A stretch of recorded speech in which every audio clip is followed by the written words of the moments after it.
যশোরের চৌগাছায় ইউপি সদস্য আলী কদর ও তার সহযোগীদের হামলায় নারীসহ অন্তত ৮ জন আহত হওয়ার ঘটনায় সংবাদ সম্মেলন করেছে ভুক্তভোগী পরিবার।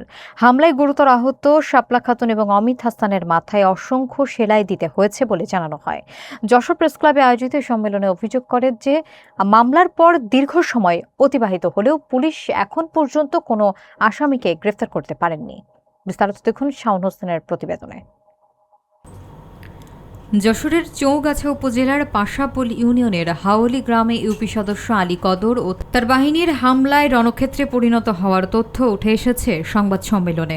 ভুক্তভোগী শাপলা খাতুন লিখিত বক্তব্যে অভিযোগ করেন, হামলাকারীরা ধারালো অস্ত্র দিয়ে কুপিয়ে তাকে এবং তার ভাইপো অমিত হাসানকে গুরুতর আহত করেছে।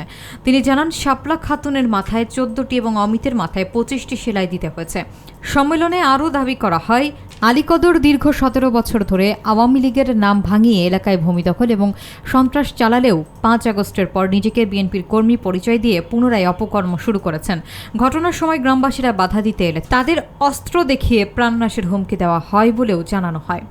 পরবর্তীতে আহতদের উদ্ধার করে স্থানীয় হাসপাতালে ভর্তি করা হয় এবং এই ঘটনায় আব্দুস সালাম বাদী হয়ে মামলা দায়ের করেন।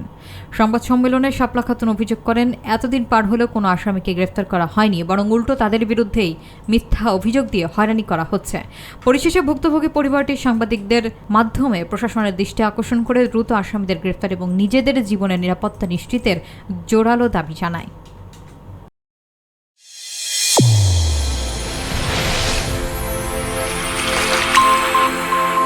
চ্যানেল A1 হৃদয়ের স্পর্শ।